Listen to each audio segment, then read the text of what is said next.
When you're really into points and miles, it can be difficult to meet people who share your same enthusiasm for flying. But with App in the Air, you can meet other people virtually and in person. They have a flight tracking competition, online communities, and if you're in the New York City area, they're also hosting a meetup on July 14 at Lightbox. I'll see you there. Check out App in the Air and get 20% off of your next flight when you book directly through the app by using the code Geobreeze at checkout. And check out the show notes to download the app and RSVP to the New York City meetup. Thank you to App in the Air for partnering with this episode of the Geobreeze Travel Podcast.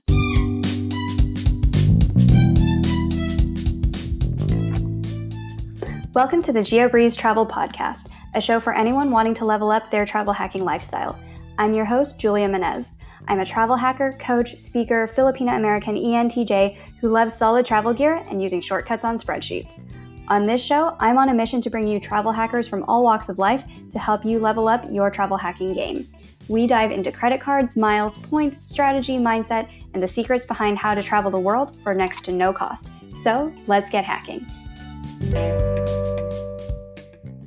The other nice thing that you can do from a family perspective is there's something called a Swiss family card, which you can get for free. When you get the Swiss family card as part of your half fare card, then children between the ages of 6 and 16 also travel for free as long as one parent is coming with them.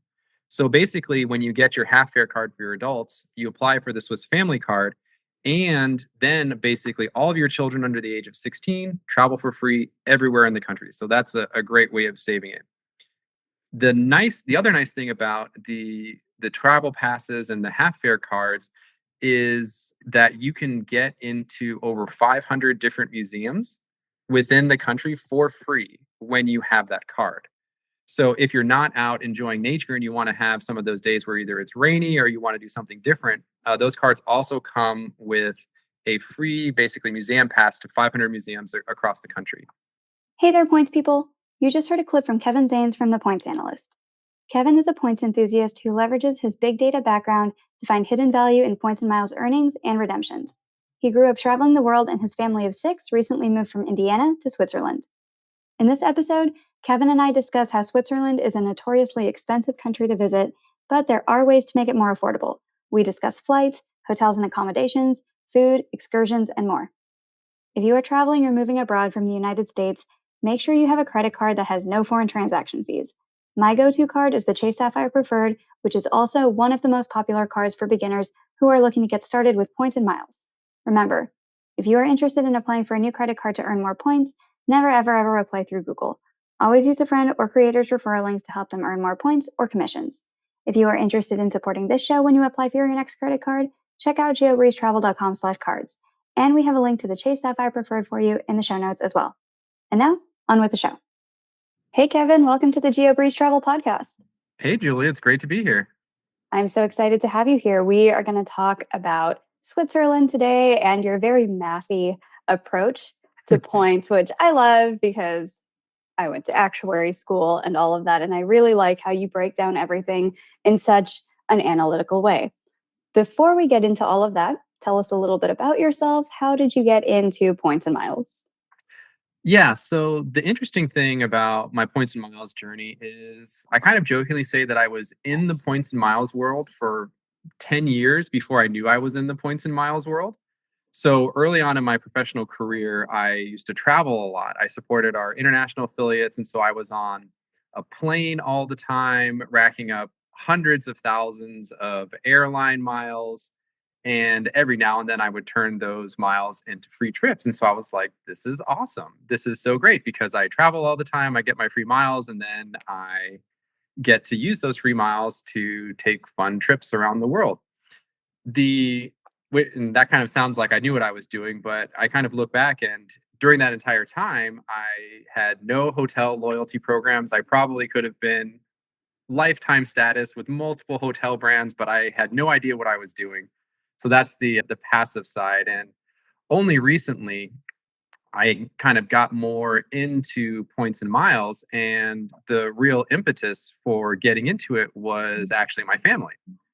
So as we had our first kid, vacations were still manageable. The second kid, vacations were still manageable. But once kids 3 and 4 came along, Then the cost of taking a vacation just started to skyrocket because once you get to 4 kids, you're looking at either a suite or you're looking at 2 rooms. And a lot of people here want to go the Airbnb route. That's kind of where the families go. And we just had a number of really negative experiences with Airbnbs, which kind of pushed us back towards hotels. And so I said, okay, well, if we want to get back to traveling and travel consistently in the way that we've been doing, then I need to figure out a better way of doing this. So that's when I kind of started following, taking this more seriously, being more actively engaged, and have been able to take a number of really cool trips because of that. So that's kind of the very short version of the story. What was your profession that you were passively earning all of those points in the beginning? So I was a financial analyst for a large pharmaceutical company, and my job at the time was supporting our international affiliates, so all the affiliates around the world. So I was taking trips to China, to Australia, multiple times to Europe, to the Middle East. Never actually made it down to South America, but I was just traveling all around the world. And I kind of the way I always kind of emphasize this with people was there was 1 year that I had either the top or second tier status on every airline alliance at the same time. Like that's how much I was traveling. That is crazy. Were you doing this with, like, juggling kids at home already too? No, so this was pre-kids. Otherwise, I'm pretty sure my wife would have killed me or disowned me or divorced me. One of the three would have happened. I was gonna say, or were you taking your family there with you? Or like, "Hey, family, I have a work trip to India. Let's all go on family vacation and bring 2 toddlers." No, no, no. It was pre-kids, which obviously made the traveling a little bit easier, but I did just kind of rack up all of these airline miles because I was fortunate enough that my company sent me business. So that was again the multipliers, the status multipliers. So it was literally just raining points and miles for like 10 years. When you transition from all of the passive income of points to the more active travel hacking, what were some of the first cards that you started with? Did you already have any from just the day job and putting all of those airplanes and hotels on credit cards, or did you just kind of start from scratch with the usual cards? So there were two sides to that. There's the personal side and there's a business side. So on the personal side, the airline that my company used a lot was United. So I did kind of hear about the United card. I even forget it's probably like a commercial. This is back in the day when people actually watched commercials on television. And so I was like, well, I fly United. I have a ton of United points. I have United status every year. It's the company that my company uses. So I'll just get a United card. So I had a United credit card and pretty much just put everything on my United credit card, which anyone who's in the points and miles world just kind of looks at that and slaps their forehead and goes, what were you thinking? But that was the limit of my knowledge at the time. It seemed to make sense. That's what I had. That's what I'll add to. And that's where I can get some free trips. So I just had that United credit card for a long, long time. And ironically enough, the second credit card that I got were two business credit cards. And despite the fact that I had no idea what I was doing, I somehow chose the two best business cards that I could for a real estate rental company that I had started up again before kids, where we bought upgraded homes and then put them out for rent. So it was basically broken down homes that we rehabbed and then rented out. So I had the Chase Inc. Cash and the Chase Inc. Preferred were the two cards that I had. Because I remember thinking at the time, again, this is before I knew what I was doing. Oh, $100,000 on the Chase Inc. Preferred. That's great. I can turn that into $1,000, which I can then reinvest into the business or use to pay off bills. So that was my mindset at the time, was basically, how do I earn a ton of points to convert them directly into cash and then reinvest them in the business? So I remember probably when I first started doing this, we just had tons and tons of bills. I had probably accumulated 250,000 Chase Ultimate Rewards points, which I then just cashed out to $2,500. Now, of course, older me looks back at younger me and goes, no, do you know how many Hyatt stays that was? But at the time, it seemed like the right thing to do. And again, that's part of the journey that so many people go on, and that's part of why I love the community. Is you learn so much. It's kind of like, let us make all the mistakes, and then you guys learn from it, so that you don't have to do the same things. I mean, it's not quite as bad as using it for a magazine subscription, but it was a pretty terrible decision. Oh, that hurts me. It hurts me inside to think about all of those Hyatt stays that could have been. But we all live and learn. So, once you did learn, what were some of the first points redemption trips that you and your family were able to take? So the first one that we did, in all seriousness, was we went to the Andas Mayacoba in Mexico, and people have heard me talk about that hotel a lot. But this is the first time we went, not the second time. And I just remember I had been staying at Hyatt's, and I always just remember this one point where I was like, hey, we can use points. That would be so cool. We can get one room and we can stay, and it's going to be this amazing hotel experience. And then I kind of remember that we were a little bit short, but I had some business trips coming up. So I kind of finagled the right hotels to stay at as part of my business trips to be Hyatt's. And so ended up getting some Hyatt points, and we ended up getting enough points. I think at that time we had also done the Chase Sapphire Preferred, which back when I got it was a 60,000 point offer. And then I remember I referred my wife, and then she got 60,000 points. And so we used those points plus the points I had earned from work to stay, I think it was 6 nights at the Andas Mayacoba. And I just remember thinking at the time, this is great. It's wonderful. We're using points. I'm just happy to be able to stay at a hotel for free. But that still wasn't, it hadn't still fully clicked yet about what the true potential of points and miles was. And so we had only had 2 kids at that time. So we were still okay. We were still kind of at one room. This was pre-pandemic. And so it wasn't until probably about a year or two after that that everything really started to click in, after we had done some pandemic traveling, stayed in the Airbnbs. It was terrible. Kid 3 had come, kid 4 was on the way. And that's when you just started, again, like you said, doing the math and saying, hey, if I want to travel to Switzerland, which is where my family is from, my wife is from Switzerland, and we're all dual nationals. You kind of say, well, it's $1,000 a flight, which isn't too bad, but I have 6 kids, or I have 6 people in my family. And so that's going to be $6,000 just for a basic economy class flight to Switzerland. And versus when we had done it in the past, it was $2,000 because we were 2 adults and a lap child, or 2 lap children. And so we kind of were able to skirt around with that. So, you're sitting there doing the math, and you're realizing that your vacation expenses are increasing by about 3x, but my salary did not increase 3x, sadly, at the same time. So the math was starting to look really bad in terms of what we would be able to do for travel once again kids 3 and 4 came. And so that's when I really started getting in and learning about the benefits of the different cards, looking at how you do sign up bonuses, looking at how you do buying groups, and all of these other things that would help earn tons and tons of points to kind of support the travel lifestyle that both my wife and I wanted to do, but at the same time, have a big family. I know that Switzerland is especially one of those destinations that people talk about as being ridiculously expensive. I've been to Zurich. We got Chinese takeout for 2 people. It was more than $40. Mhm. So let's talk a little bit about Switzerland, and we'll break down each component. What's the best way to fly there on points, hotels, excursions, food, all of that to save money, especially if you're traveling with a family of 6. So let's start with flights. What are some of your favorite routes to do on points to Switzerland? So I know that I am a bit biased by my history, but one of the ways that I always think about flights is, first when I look at a country, does the country have a national airline? Yes or no? So Switzerland does. It has Swiss Air.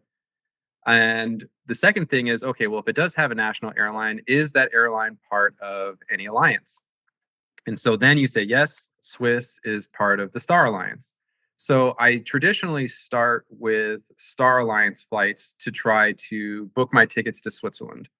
One of my favorite ones to use is United, mostly because we live in or around or near United hubs. Again, I have the history with United from my work. But one of the main reasons I like United is that from a points perspective, it's not too crazy. It's about 60,000 points round trip in economy and 120,000 points round trip in business. But the best part about United is that it has one of the lowest fuel surcharge fees in the world for taking trips from the US to Switzerland. So again, when you're thinking about the difference between $50 a ticket versus $500 a ticket for fuel surcharges, again, multiplying that by 6, you end up getting a really, really big difference and you can get some substantial savings. The only downside of United is that there aren't a lot of transfer partners right now.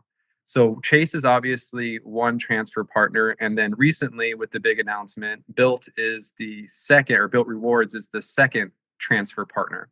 So that's one of the challenges that some people have is if you're invested in one of the other flexible currencies, like the Amex points or Citi points or Capital One points, it gets very difficult to try to find those Star Alliance flights on United. But one of the great things about the Star Alliance is the Star Alliance has, I think, the most point transfer partners of any alliance in the world. And so when you look at how to get there, there's lots of other options. So one of my other favorite options is going with the ANA option. So ANA has had this great, amazing deal where you can get the economy class flights for about 55,000 Amex points or 88,000 in business class. Again, the only downside to ANA is that it is only a transfer partner for Amex.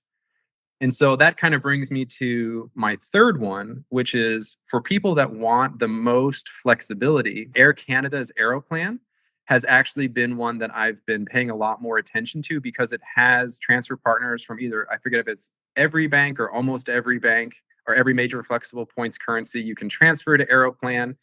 And when you look at booking the flights, the number of points is comparable to United. And the fuel surcharges is also comparable to United. So you get more ability to transfer into the Aeroplan program and you still maintain the low fuel surcharges. So that's why the Aeroplan one, when we did our recent trip where we're going this summer to Switzerland, I actually used that to book our tickets. Is there actually a way to fly on Swiss Air Metal with points these days? I hear it's very difficult. Yes. So actually, the flight that we got this summer is on Swiss Air through Air Canada.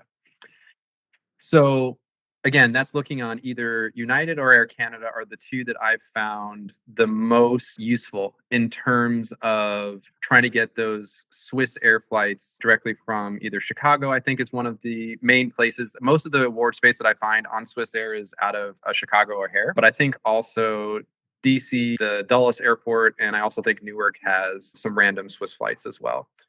And the challenge with Swiss Air, though, especially when you're looking at some of these other airlines that aren't United, so either Aeroplan or ANA, if you get those flights, you do get the Swiss Air surcharges. So the fuel surcharges on Swiss Air are going to be a little bit higher than what you would find on United or Air Canada. So that is the trade-off. And honestly, this is a personal preference. So I've flown United Polaris, the new version, and the Swiss Air Business. And quite honestly, I think the United Polaris Business is better. But I would say that the Swiss economy is better. And so it really just depends on kind of what you're trying to do. And one of the biggest challenges with the Swiss business class is it's in a very weird configuration. I think it's kind of like 1-2-1 or 2-2-2. So they kind of alternate.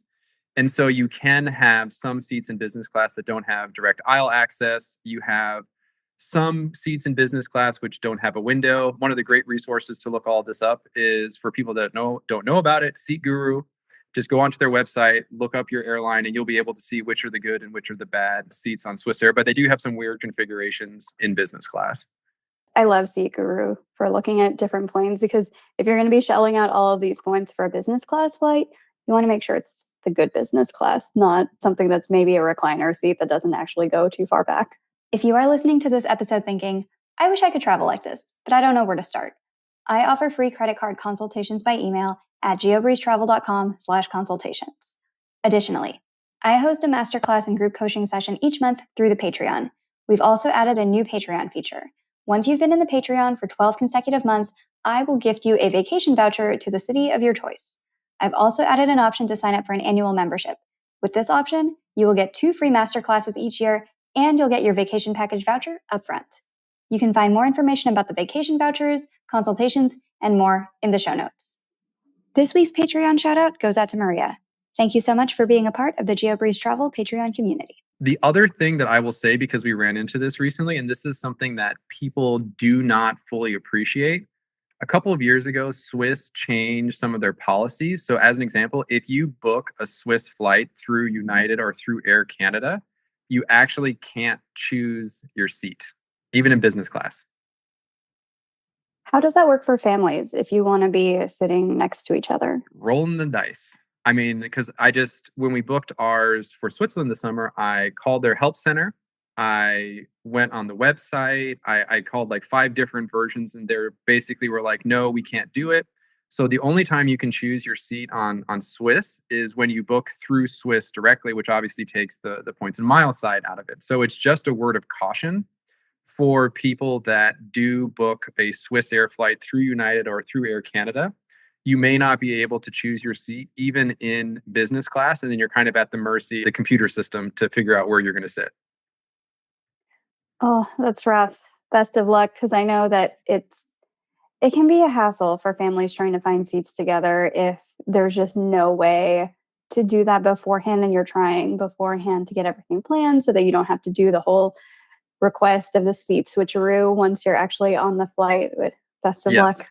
It's one of the most asked questions in some of the family travel forums. Is the question basically comes out as, would they actually make us sit in separate places? And unfortunately, the answer is yes, unless you can find some, like you said, nice people who are willing to let you switch. Yeah. Let's talk about hotels a little bit. What are some of the best points and miles hotels in Switzerland, both for people who might want to be a little bit more on the budget side versus in the nicer, more luxury side of travel? So the hotel situation in Switzerland is probably one of the most interesting. And the reason it's interesting is kind of on 2 levels. So, one, there really aren't a lot of hotels in Switzerland with the major chains. So, I forget what it was. I think like Hilton only has like 3 or 4 hotels in the whole country. When you look at Hyatt, they have, I think it was 15 to 20 hotels, but most of those are through the small luxury hotels partnership.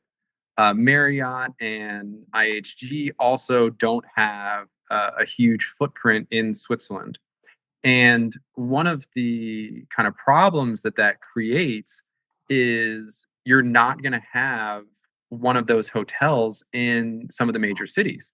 So when you look at a Zurich or a Basel or a Geneva, which are kind of the 3 major cities, you're going to find a couple of hotels in each of those cities.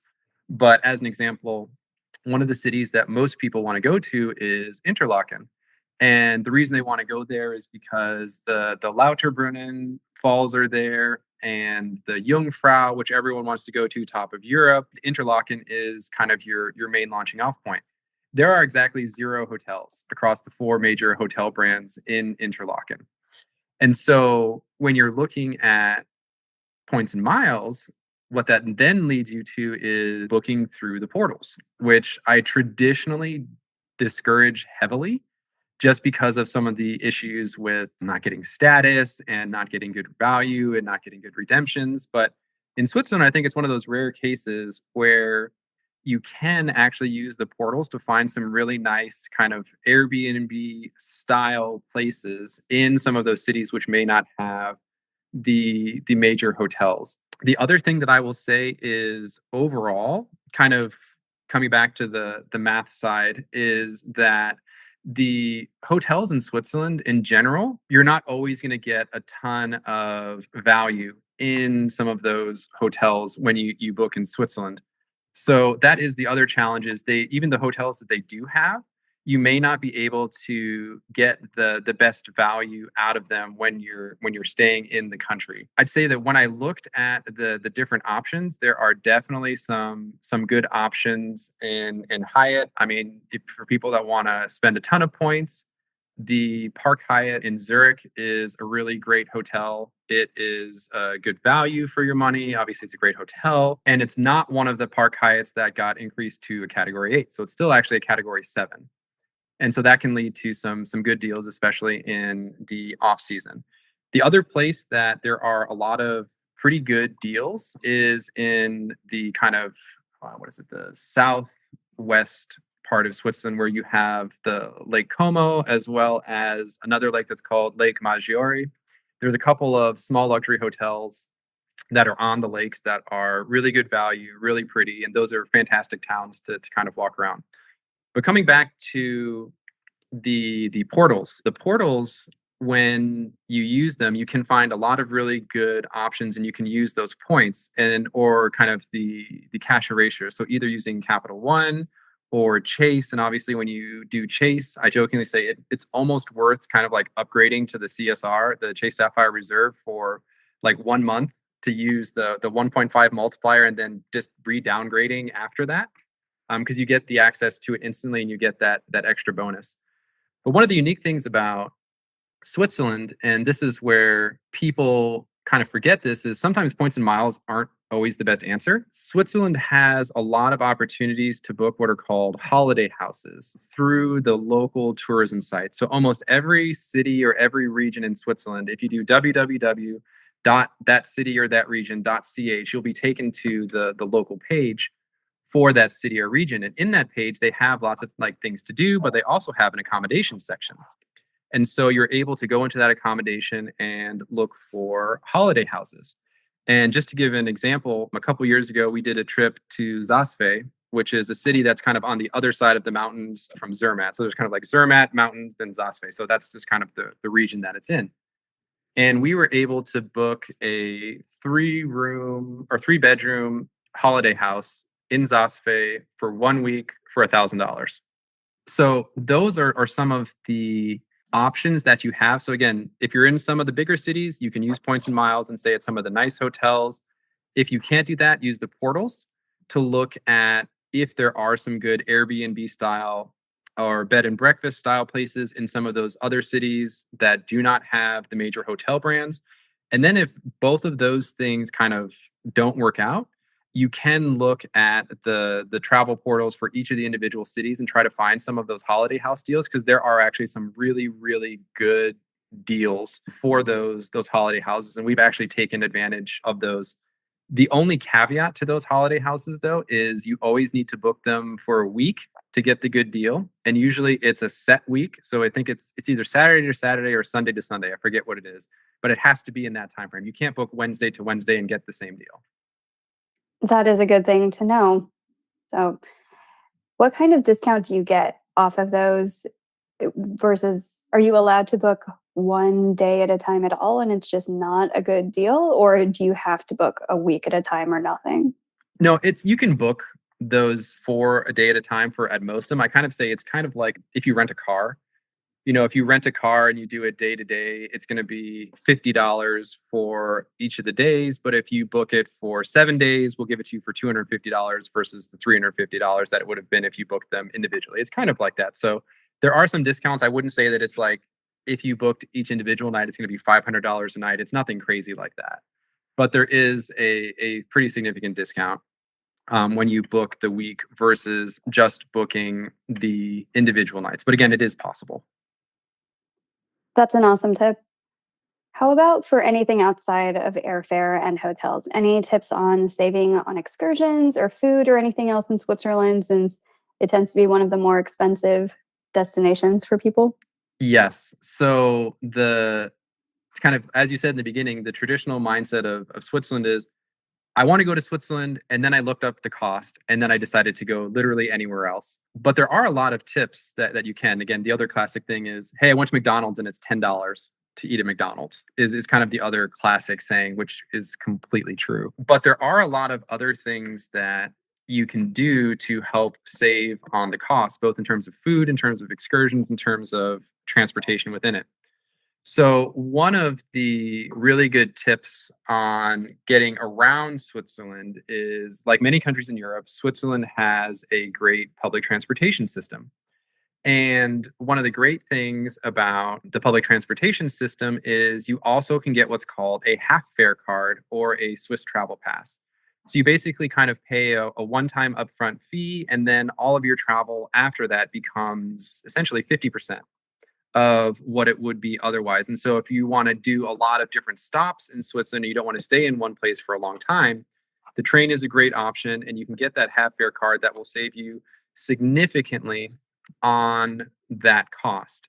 The other nice thing for families, and this is what we take advantage of a lot, is just as a baseline with no cards, children under 6 travel for free on all public transportation, and children between the ages of 6 and 16 travel at half price on all public transportation with no additional passes. So for families, it actually isn't as expensive as you think to be able to transport or transfer around Switzerland on the public transportation. And that goes for not just trains, but trams, buses, and even some of the boats that take you around some of the regions with the lakes. The other nice thing that you can do from a family perspective is there's something called a Swiss family card, which you can get for free. When you get the Swiss family card as part of your half fare card, then children between the ages of 6 and 16 also travel for free as long as one parent is coming with them. So basically, when you get your half fare card for your adults, you apply for the Swiss family card, and then basically all of your children under the age of 16 travel for free everywhere in the country. So that's a great way of saving it. The other nice thing about the travel passes and the half fare cards is that you can get into over 500 different museums within the country for free when you have that card. So if you're not out enjoying nature and you want to have some of those days where either it's rainy or you want to do something different, those cards also come with a free, basically, museum pass to 500 museums across the country. Now, one of the best things, coming back to points and miles, is when you buy these tickets, they're all done through the SBB, which is the basically the train operator in Switzerland. And what you can do if you have Capital One points is you can use your travel eraser on train tickets. So basically, you can kind of stack your savings. So you're going to get your train ticket, you're going to get your half fare, and then you're going to erase that half fare with your Capital One points. So basically, you can travel around for half the cost and then erase that with your Capital One card. So that's a great way of getting that portion of your trip for free. That is an amazing tip. And you could do the same thing with the Chase Sapphire Reserve, right? That Yes, $300 travel credit, you could also wipe it with that. So, exactly. And so if you're bumping it up for that month, your travel credit hits instantly, and then you get your $300, then you can downgrade it when you get home from Switzerland and use that travel credit. One other unique thing that you can get in Switzerland, and this is very dependent on either the holiday house or the hotel that you get, but either the holiday house or the hotel, some of them actually offer free lift passes in the valley that you're staying in. So just to put it in perspective, a lift pass to go up and down in many of these different mountainous regions can be 40 Swiss francs a person just to do one ride up and down. that's one ride, that's not That's a one day ride pass. up and down with the lift ticket. So whether it be a gondola or a lift or any of those different things. So when you stay in a lot of the holiday houses or you stay in some of the hotels, they offer you free lift tickets. And so coming back to our Sasve example, we stayed in a holiday house that offered free lift tickets for the family. And I think I calculated it out one time where we got 500 Swiss francs of savings from the lift ticket alone. So we paid $1,000 for the holiday house, and we got $500 of savings on the lift tickets to explore the whole Saas Valley. That is crazy. And with those lift tickets, they're just one ride per person. Are you normally doing just one ride each day, or can you go up and down multiple times in a day? Most of the time, it's just up and down once. So what most people do is they usually only go one way. So they'll either hike up to a certain place and then take the lift down, or they'll take the lift up and then hike down. So that's kind of coming back to how do you save on excursions. Switzerland is a beautiful country. My sister very accurately described it one time. She said Switzerland is 365 degrees of beautiful views. So no matter where you look, there's beautiful views everywhere. So get out and explore that. Go for a hike, walk through the village, go swim in a lake. It's a country and a culture that really embraces and wants to be outside. And so there's lots of opportunities for that. And for families with kids, most of these lift places actually also have playgrounds. So I have some crazy pictures of when we were in Zasve, there's like a playground at I do the meters because I that's what I remember. It was at like 3,000 meters, and there's like this playground for kids to play in with like a mountain backscape. And I'm like, this has to be like the most beautiful playground in the world. So they have that infrastructure for families as well. There's always a hut up there. So if you want to get lunch or some kind of food or just a drink or a coffee, you always have that infrastructure up there. Even at 3.5, 4,000 meters, you still have some level of infrastructure, which is just crazy to think about, especially living in Indiana, where the highest part of the state is 100 meters. So there is just so much to do outside. And again, when you're outside, everything's free. So going for a hike, going into the farmland, playing in the water, going to playgrounds, all of that stuff is free. So that also really helps keep your costs down from an excursion perspective as well. These are all incredible tips. I didn't know about any of these. I knew about the hiking because I've done a little bit of hiking in Switzerland, but never sat on any of those lifts because I think I knew about the prices once upon a time and said, I don't want to pay $40 to do that. I'm just going to hike up this mountain and back down the mountain. Exactly. So the last thing which normally trips people up is the food. That no matter where you travel, unless you're traveling to some place that has super cheap food, everyone's like, how do I hack the food? If I could figure out how to hack the food, I could probably retire and be very wealthy at when I do that. So getting the food for free is next to impossible, but there are a lot of tips in terms of how you can keep the cost down. So one of the obvious things is if you're staying in one of the branded hotels and you have status with getting the right cards, you can get breakfast for free at the hotels, which is a huge saving. And they have wonderful, wonderful European style breakfasts that are delicious. And you probably just don't want to leave after breakfast because you just want to stay there and enjoy the breakfast all day. But if you're not in one of those hotels and you're in the holiday house, obviously many of the holiday houses come with kitchens. So you just go to the local grocery store, get some cereal, get some fresh bread, get some baguettes, get some whatever you want, and bring those back and have your breakfast at the holiday house. Because if you're going to the grocery store and bringing it back, the prices are actually fairly comparable to what it is in the US, and actually in some cases a little bit cheaper. The other tip is, people kind of always say, Kevin, that's great that you're telling me to eat at a holiday house and make my own food, but I'm on vacation. I don't want to cook my own food. Please, do you have anything else? And one of the mistakes that people make, or one of the things that a lot of people don't know, is everyone wants to go out for dinner. Well, dinner is the most expensive meal. And if I wanted to go out for a dinner at just an average Thai place in Switzerland to get a normal meal, not even like a fancy meal, it's going to probably cost me like $250 for my family. And that's not even like fancy. That's just like average place. It's like $50 a person. So one of the tips that I always tell people is if you want to eat out, that's fine. Eat out at lunch. And the reason I say eat out at lunch is almost every single restaurant that's in Switzerland has something that's called a Tages menu. So what a Tages menu is basically the daily menu. It's the literal translation. And what they have is a very specific set of courses, usually about 1 to 2 or 2 to 3 options.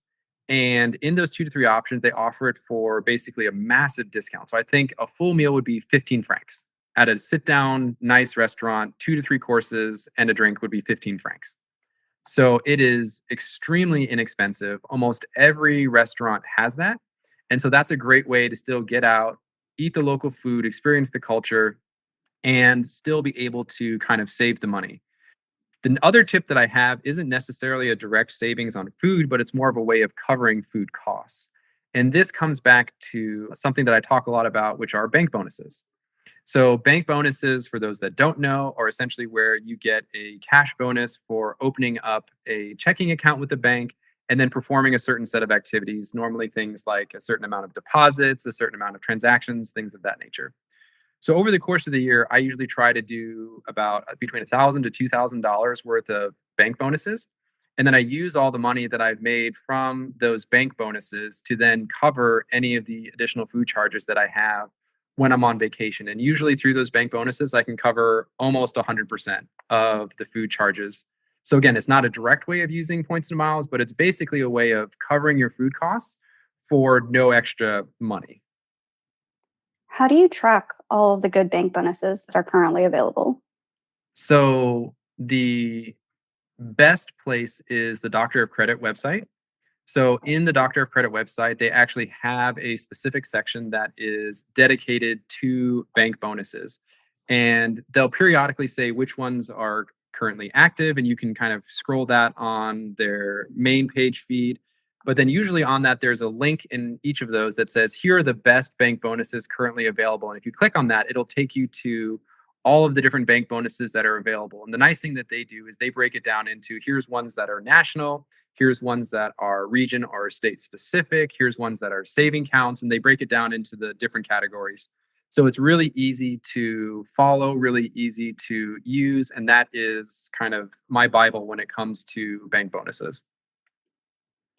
Fantastic.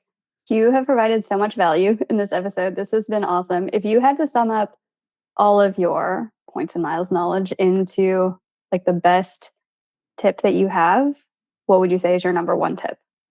So I'm going to cheat because I actually have two. The first one shouldn't come as any surprise, which is always run the numbers. So figure out, I want to use these points. Here's the cash. Run the numbers. Figure out if what you're getting is a good deal or a not good deal. I'm not saying that you don't do it. I'm just saying run the numbers to understand kind of what you're getting yourself into. And the kind of tangent to that is that just because you have points doesn't mean you need to use them. Sometimes cash is the right answer. It's not always points. So just remember that, because I think sometimes that gets lost in a lot of what we talk about in this space, which is use points for this, use points for this, use points for this. It becomes the default answer. And everyone always forgets that sometimes the right answer is actually using cash. That is a really good point. Some people get really obsessed with the word free when we all say, oh, we can travel for basically free. There's $5 or $8 of taxes here and there, sometimes a couple $100 of taxes. And people will cash out their points to cover that $200 of taxes or Mhm. something, which is not going to be the best use of points a lot of the time. Sometimes you can just keep those 20,000 points to get a whole other free Mhm. flight somewhere. So Exactly. awesome tips. And speaking of awesome tips, can you give a shout out to somebody else on the internet who listeners should check out for awesome points and miles advice? So I'm going to give a couple of shout outs. So one, I just want to give a shout out to a couple of people in this space that are helping me contribute to the blog. So it's Sam with Almost Free Traveling, who I know has been on the show and has awesome tips on Disney. Kelsey at the Point Sisters, who again shared her drama with getting rejected on various cards. And of course, the King of Hilton, which is Angelo over at Paid with Points. But for someone I've really enjoyed their adventures recently, there's an account called Kendi L Travels. She basically quit her job and has been traveling Europe for the last couple of weeks. And every day she's been posting in her stories about what she's been doing that day. And they set themselves a very strict budget of $100 a day for food, excursions, and everything else. And then they cover flights and hotels with points. So it's just been really interesting kind of seeing how far you can stretch $100 when you're overseas in some of these countries. It's her and her partner, and they've been doing these amazing, incredible excursions. And she's been sharing lots of tips and set kind of like a instead of this, do this type of format. So I've really enjoyed following her the last couple of weeks. Awesome. And where can we find you on the internet? So on the internet, my main kind of two parts are on Instagram. You can follow me at the Points Analyst. And then I also have a blog site, thepointsanalyst.com. So either of those places would be a great place to follow me. Well, thank you so much, Kevin. This has been an incredible episode. I'm sure a lot of people are going to start looking to travel into Switzerland more now since the world is opening back up. And that it's not as scary as expensive as some people might have thought before listening to this episode. So thank you so much for everything that you provided for us today. My pleasure. Thanks for having me on the show.